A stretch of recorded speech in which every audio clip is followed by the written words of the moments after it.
नमस्कार, जय हिंद। स्वागत है आपका हमारे YouTube चैनल वकील साहब 666 में। आज के इस वीडियो में हम लोग महात्मा गांधी काशी विद्यापीठ के LLB के 2023 के प्रथम सेमेस्टर के 5 प्रश्न पत्रों को देखेंगे कि उसमें कौन कौन से क्वेश्चन पूछे गए थे। तो चलिए शुरू करते हैं। इसमें पहला प्रश्न पत्र है संवैधानिक विधि, कॉन्स्टिट्यूशनल लॉ। ये सारे पेपर्स 3 घंटे के हुए थे, जिसमें कि 100 नंबर के प्रश्न थे। तो चलिए शुरू करते हैं। पहले शॉर्ट क्वेश्चंस हैं, 10 क्वेश्चंस को अटेम्प्ट करने हैं। ठीक, तो पहला क्वेश्चन है संवैधानिक अभिसमय, कॉन्स्टिट्यूशनल कन्वेंशंस। दूसरा क्वेश्चन विधि का शासन, रूल ऑफ लॉ। तीसरा संविधान के स्रोत, सोर्सेज ऑफ कॉन्स्टिट्यूशन।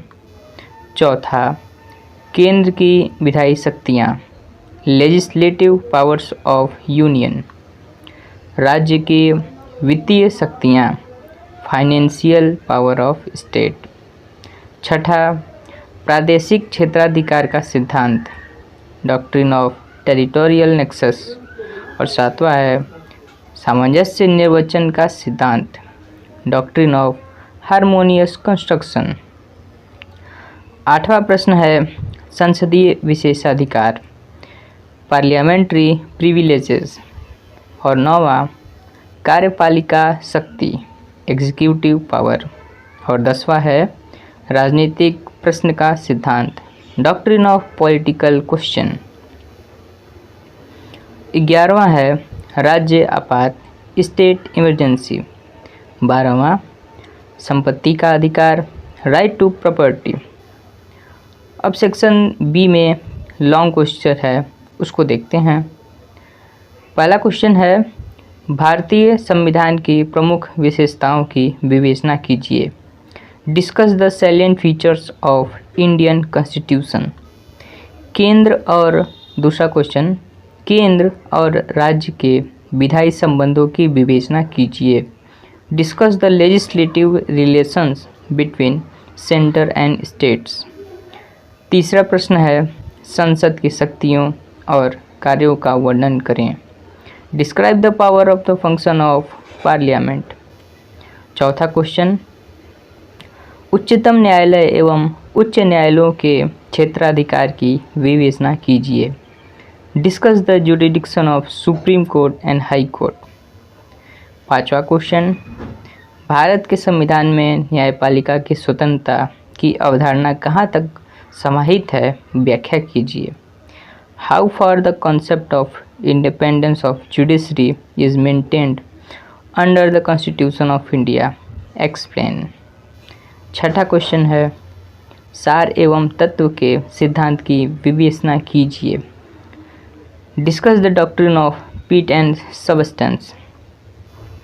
सातवां क्वेश्चन उच्चतम न्यायालय द्वारा केशवानंद भारती बनाम केरल राज्य 1973 SCC में दिए गए मूल ढांचों के सिद्धांत की विवेचना कीजिए। Discuss the basic structure theory propounded by Supreme Court in a Kesavananda Bharati versus State of Kerala 1973 vote Supreme Court 225। आठवां क्वेश्चन भारत के संविधान के भाग 13 के प्रावधानों के अधीन रहते हुए पूरे भारत में व्यापार और वाणिज्य की स्वतंत्रता होगी, टिप्पणी कीजिए। Subject to the provision of part 13 of the Constitution of India, trade and commerce throughout the territory of India shall be free comments. दूसरा पेपर है वह है द्वितीय प्रश्न पत्र लॉ ऑफ कॉन्ट्रैक्ट फर्स्ट। इसमें पहला क्वेश्चन है वचन को परिभाषित कीजिए, डिफाइन प्रॉमिस। दूसरा क्वेश्चन न्यूडम पैक्टम से आप क्या समझते हैं, what do you understand by nudum pactum. तीसरा क्वेश्चन शून्य करार से आप क्या समझते हैं, उदाहरण दीजिए। What do you understand by void agreement, give example. चौथा प्रश्न कपट और मिथ्या व्यपदेशन में भेद कीजिए। Distinguish between fraud and misrepresentation. 5वां, कौन से प्रतिफल और उद्देश्य वैध नहीं हैं? Which consideration and objective are not lawful. 6ठा क्वेश्चन, विधिक कार्यवाहियों के अवरोध करार शून्य हैं, अवरोधक करार शून्य हैं, विवेचना कीजिए। Agreements in restraint of legal proceeding are void, discuss. 7वां प्रश्न, संविदा के पालन करने के लिए कौन दायित्वाधीन है? Who is liable to perform the contract. 8वां प्रश्न, संविदा के नवीन से आप क्या समझते हैं? What do you understand by novation of contract. 9वां प्रश्न, अधिकारोचित प्रतिकर क्या है? What is quantum meruit. 10वां प्रश्न, कोई संविदा कल्प संविदा से किस प्रकार भिन्न है? How does a contract differ from a quasi contract. 11वां प्रश्न, क्षति की दुरस्तता से आप क्या समझते हैं? What do you understand by remoteness of damages. वहीं 12वां प्रश्न है, कौन सी संविधाओं का विनिर्दिष्टतः पालन नहीं कराया जा सकता? What contracts can not be expressly enforced. अब लॉन्ग प्रश्न पे आते हैं, जिसमें कि पहला प्रश्न है, प्रस्तावना पद को परिभाषित कीजिए। प्रस्तावना के प्रतिग्रहण और प्रतिसंहरण की संसूचना से संबंधित नियमों का वर्णन कीजिए। Define the term proposal, explain the rules related to communication of acceptance and revocation of a proposal. अगला प्रश्न है, प्रत्येक संविदा करार है किंतु प्रत्येक करार संविदा नहीं है, विवेचना कीजिए। Every contract is an agreement but every agreement is not a contract, discuss. अगला प्रश्न, स्वतंत्र सम्मति को स्पष्ट कीजिए। स्वतंत्र सम्मति के अभाव में करार पर पड़ने वाले प्रभाव का वर्णन कीजिए। Explain free consent, describe the effect on agreement in lack of free consent. अगला प्रश्न, पदम युक्त करार तथा इसके आवश्यक तत्वों की व्याख्या कीजिए। पदम करार या श्रमाश्रित करार में अंतर स्पष्ट कीजिए। Explain the wagering agreements and its essential agreements. Distinguish between wagering agreements and contingent agreement. अगला प्रश्न, संविदा उन्मोचन से क्या अभिप्राय है? संविदा उन्मोचन के विभिन्न तरीकों का संक्षेप में वर्णन कीजिए। What is mean by discharge of contract, describe in brief various mode of discharge of contract. अगला प्रश्न, नैराश्य का सिद्धांत क्या है? नैराश्य के विशिष्ट आधारों की व्याख्या कीजिए। What is doctrine of frustration, explain the specific grounds of frustration. अगला प्रश्न, संविदा भंग और संविदा के प्रत्याशित भंग से आप क्या समझते हैं? संविदा भंग की दशा में पक्षकार को उपलब्ध विविध उपचारों का वर्णन कीजिए। What do you understand by breach of contract and anticipatory breach of contract. Explain the legal remedies to a party in case of breach of contract. आखिरी प्रश्न, शाश्वत व्यादेश क्या है? न्यायालय कब शाश्वत व्यादेश अनुदत्त कर सकता है और कब अस्वीकार कर सकता है? तो ये था कॉन्ट्रैक्ट का पेपर। अब जो तृतीय प्रश्न है, थर्ड पेपर, वो है law of tort including motor vehicles accident and consumer protection act. इसमें प्रश्न देखते हैं। पहला प्रश्न है, अपकृत्य एक सिविल दोष है। Tort is a civil wrong. दूसरा प्रश्न, अपकृत्य एवं अपराध में अंतर, डिस्टिंग्विश टॉर्ट एंड क्राइम। तीसरा प्रश्न, विद्वेषपूर्ण अभियोजन, मैलिशियस प्रोसिक्यूशन। अगला प्रश्न, जहाँ अधिकार वहाँ उपाय, उबी जस इबी रेमेडियम। अगला प्रश्न, मिथ्या कारावास, फॉल्स इम्प्रिजमेंट। अगला प्रश्न, दैवीय कृत, एक्ट ऑफ गॉड। अगला प्रश्न है, उपेक्षा को परिभाषित कीजिए, डिफाइन नेग्लिजेंस। उसके बाद हमला को स्पष्ट कीजिए, एक्सप्लेन बैटरी। उसके बाद जो प्रश्न है, सहमति से किए गए कृत्य अपकृत्य नहीं होते, वॉलेंटी नॉन रिट इंजुरिया। 10वां प्रश्न है, अनुचित व्यापार व्यवहार, अनफेयर ट्रेड प्रैक्टिस। 11वां प्रश्न है, मोटर यान अधिनियम 1988 के अंतर्गत परम दायित्व की व्याख्या कीजिए, explain absolute liability under the motor vehicle act 1988। 12वां प्रश्न है, उपभोक्ता कौन है, हु इज कंज्यूमर। अब लॉन्ग प्रश्न है। पहला है, अपकृत्य को परिभाषित करते हुए उसके विभिन्न तत्वों को वर्णित कीजिए, अपकृत्य एवं न्यास भंग में अंतर भी स्थापित कीजिए, define tort and explain its various ingredient, distinguish between tort and breach of trust. दूसरा प्रश्न, प्राइवेट उपताप एवं लोक उपताप में अंतर कीजिए, distinguish between private nuisance and public nuisance. तीसरा प्रश्न, अकृत्य विधि में क्षतिपूर्ति निर्धारण के संबंध में बिना हानि के क्षति तथा बिना क्षति के हानि सूत्रों की व्याख्या कीजिए, explain the maxim injuria sine damno and damno sine injuria in the context of determining legal damages in the law of tort.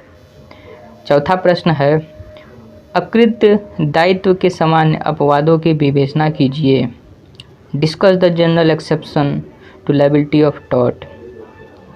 पांचवा प्रश्न है, क्षति की दुरुस्तता के सिद्धांत की सुसंगत वादों की सहायता से संक्षेप में व्याख्या कीजिए, discuss in a brief various theory of remoteness of damage with the help of relevant cases.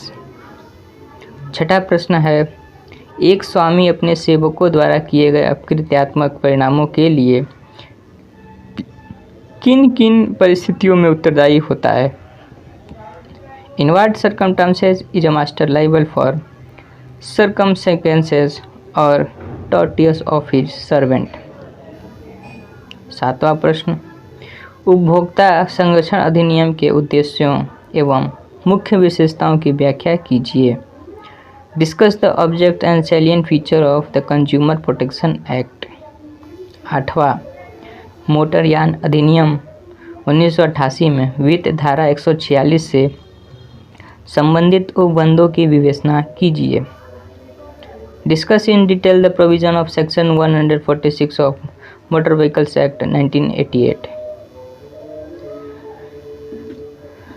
अब जो हमारा चौथा प्रश्न पत्र है वो है फैमिली लॉ, पारिवारिक विधि। आइए इसमें देखते हैं प्रश्न को।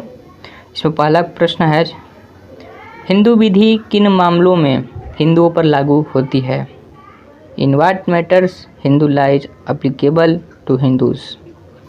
दूसरा प्रश्न, प्रतिसिद्ध नातेदारी से आप क्या समझते हैं, why do you understand by prohibited relationship. तीसरा, हिंदू विवाह अधिनियम 1955 की धारा 5 के प्रावधानों की व्याख्या कीजिए, explain in provision of section 5 of the Hindu marriage act 1955। चौथा प्रश्न, सप्तपदी पर एक टिप्पणी लिखिए, right short note on saptapadi. पांचवा, हिंदू अप्राप्त वैयता और संरक्षा अधिनियम 1956 में कितने प्रकार के संरक्षणों का उल्लेख है, वर्णन कीजिए। What are the kind of guardians under Hindu Minority and Guardianship Act 1956, describe. छठा प्रश्न, मुस्लिम कौन है, बताइए, हु इज़ मुस्लिम, एक्सप्लेन। सातवां प्रश्न, धात्रेय संबंध पर एक टिप्पणी लिखिए, राइट नोट ऑन फोस्टेरेज। आठवां, मेहर तथा दहेज में अंतर स्पष्ट कीजिए। Distinguish between dower and dowry. 9वां प्रश्न, तलाक उल सुन्नत की व्याख्या कीजिए। एक्सप्लेन तलाक उल सुन्नत। 10वां प्रश्न, मुस्लिम विधि में इद्दत काल की गणना कैसे की जाती है? हाउ इज इद्दत period calculated in Muslim law? 9वां प्रश्न, संपिंड संबंध क्या है? समझाइए। What is sapinda relationship? Explain. और 12वां प्रश्न है, वैध प्रथा के आवश्यक तत्व क्या है? What are the essentials of a valid customs? अब लॉन्ग प्रश्न को देखते हैं। इसमें पहला प्रश्न है, हिंदू विधि के मुख्य स्रोतों की विवेचना कीजिए। किन पर हिंदू विधि के प्रावधान लागू होते हैं? व्याख्या कीजिए। Discuss the main sources of Hindu law. On whom the provision of Hindu law are applicable? Explain. शून्य एवं शून्यकर्णी विवाहों में अंतर स्थापित कीजिए और ऐसे विवाहों को सक्षम न्यायालय द्वारा शून्य घोषित करने के विधिक प्रभाव की विवेचना कीजिए। Distinguish between void and voidable marriage and discuss the legal effect of the declaration of such marriages void by the competent courts. अगला प्रश्न है, उन आधारों का उल्लेख कीजिए जिन पर एक हिंदू पत्नी को अपने पति से भरण पोषण और पृथक निवास प्राप्त करने का अधिकार है। State the grounds on which a Hindu wife is entitled to get maintenance and separate residence from her husband। 5वां प्रश्न, हिंदू अवयस्क से नैसर्गिक संरक्षण कौन हो सकते हैं? नैसर्गिक संरक्षण कौन हो सकते हैं? नैसर्गिक संरक्षणों की शक्तियों की विवेचना कीजिए। Who can be natural guardians of Hindu minor? Discuss the power of the natural guardians. अगला प्रश्न, मुस्लिम विधि के विभिन्न स्रोतों की विवेचना कीजिए। Discuss the various sources of Muslim law. अगला प्रश्न, मुस्लिम विधि में विवाह की क्या अवधारणा है? एक वैध विवाह के आवश्यक तत्व क्या है? इस संबंध में सुन्नी विधि और शिया विधि में अंतर को स्पष्ट कीजिए। What is the concept of marriage under Muslim law? What are the essential elements of a valid marriage? And explain the points of difference between Sunni law and Shia law in this regard। अगला प्रश्न है, पैतृकता की अभिस्वीकृति से आप क्या समझते हैं? मुस्लिम विधि में यह क्यों आवश्यक है? मुस्लिम विधि के अंतर्गत पैतृकता की वैध अभिस्वीकृति की क्या शर्तें हैं? बताइए। What do you mean by acknowledgement of paternity? Why is it necessary is Muslim law? What are the essentials of valid acknowledgement of paternity under Muslim law? आखिरी प्रश्न है, मुस्लिम व्यक्तिक विधि के अंतर्गत तलाक के विभिन्न प्रकारों की विवेचना कीजिए।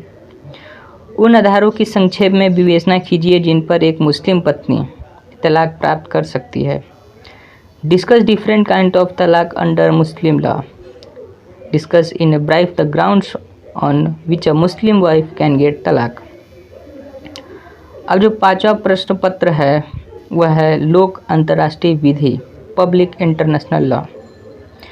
आइए इसके प्रश्न को देखते हैं।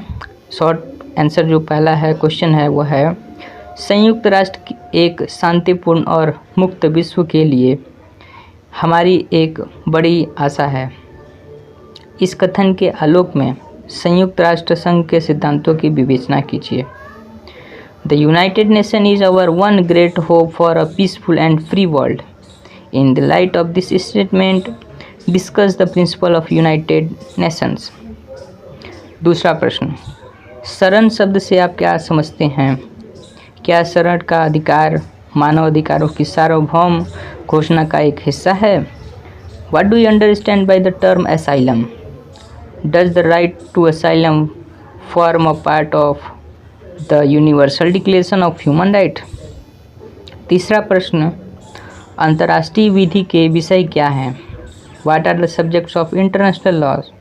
चौथा, अंतर्राष्ट्रीय न्यायालय पर संक्षिप्त टिप्पणी लिखिए। क्या इसके निर्णय बाध्यकारी हैं? Write a short note on the International Court of Justice whether the decisions of it are binding. 5वां, अंतर्राष्ट्रीय विधि के तहत कितने प्रकार की मान्यता ज्ञात है? How many kinds of recognition are known under international law. 6वां, अंतर्राष्ट्रीय विवाद कैसे सुलझाए जाते हैं? How are international dispute settled. 7वां प्रश्न है, हस्तक्षेप को परिभाषित कीजिए, डिफाइन इंटरवेंशन। 8वां, राज्य का क्षेत्रीय अधिकार क्षेत्र सीमित है, क्या यह कथन सही है? अपने उत्तर के कारण बताइए। Territorial jurisdiction of the state is limited. In this statement correct, give reason for your answer. 9वां प्रश्न, संयुक्त राष्ट्र में एक नए सदस्य को कैसे शामिल किया जा सकता है? क्या मौजूदा सदस्य को निष्कासित किया जा सकता है? How can a new member can be admitted into United Nation? Can an existing members be expelled? 10वां प्रश्न, अंतर्राष्ट्रीय विधि के विभिन्न स्रोतों की व्याख्या कीजिए, explain different sources of international law. 11वां प्रश्न, मान्यता को परिभाषित कीजिए, डिफाइन रिकॉग्निशन। 12वां प्रश्न, शरण के विभिन्न प्रकार क्या हैं? What are various type of asylum. अब सेक्शन बी जो है लॉन्ग प्रश्न है, इसमें पहला है, मान्यता के विभिन्न सिद्धांतों का विस्तार से वर्णन कीजिए। मान्यता का विधिक प्रभाव क्या है? क्या एक बार की गई मान्यता अप्रतिसंहरणीय है? यदि नहीं तो किस आधार पर मान्यता वापस ली जा सकती है? Elaborate on difference theory of recognition. What is the legal effect of recognition? Whether recognition once made is irrevocable, if not then और what grounds can be recognition with withdrawal. दूसरा प्रश्न, संयुक्त राष्ट्र चार्टर संयुक्त राष्ट्र के विभिन्न अंगों के लिए प्रावधान करता है, व्याख्या कीजिए। United nation charter provided for different organs of the United Nations, explain. तीसरा प्रश्न, राज्य क्षेत्र की अवधारणा दुनिया भर में प्रसिद्ध है, इस पर और अधिग्रहण के विभिन्न तरीकों का विस्तार से चर्चा कीजिए। Concept of state territory is well known around the world, elaborate on it and various modes of acquisition. चौथा प्रश्न, प्रत्यर्पण की परिभाषा लिखिए तथा दोहरे अपराध के सिद्धांत का उल्लेख कीजिए। इसका उद्देश्य क्या है और क्या राजनीतिक अपराधी को प्रत्यर्पित करने के लिए कोई विधिक कर्तव्य मौजूद है? Write down the definition of extradition and state the doctrine of double criminality. What is its purpose and whether a legal duty exist to extradite a political offender. अंतर्राष्ट्रीय विधि को परिभाषित कीजिए। अंतर्राष्ट्रीय विधि एक वास्तविक विधि नहीं है। कथन के आलोक में अंतर्राष्ट्रीय विधि की प्रकृति की व्याख्या करें। Define international law. In right of the statement international law is not a right law, explain the nature of international law. छठवां प्रश्न है, राज्य का उत्तरदायित्व क्या है और यह कितने प्रकार का होता है? राज्य के उत्तरदायित्व के परिणाम क्या हैं? What is the state responsibility and it is how made kinds. What are consequence of state responsibility. सातवां प्रश्न, अंतर्राष्ट्रीय विधि और राष्ट्रीय विधि के बीच संबंध की व्याख्या कीजिए। Explain the relationship between international and municipal law. आठवां प्रश्न, अंतर्राष्ट्रीय विवादों के निस्तारण के विविध प्रकारों की विवेचना कीजिए। Discuss various methods of settlement of international. तो ये देखा हमने महात्मा गांधी काशी विद्यापीठ के एलएलबी के 2023 के जो सेमेस्टर पेपर्स हैं, फर्स्ट सेमेस्टर के, हम लोगों ने ये पेपर्स को देखा और आगे भी हम लोग एलएलबी से जुड़े हुए आवश्यक जानकारियाँ इस चैनल पर प्रोवाइड कराते रहेंगे। आप हमारे इस चैनल से जुड़े रहिए, चैनल को सब्सक्राइब कीजिए और इस पेपर को बताने का तरीका कैसा लगा कमेंट करिए, चैनल को लाइक करिए और शेयर करिए। मिलते हैं फिर अगले वीडियो में। धन्यवाद।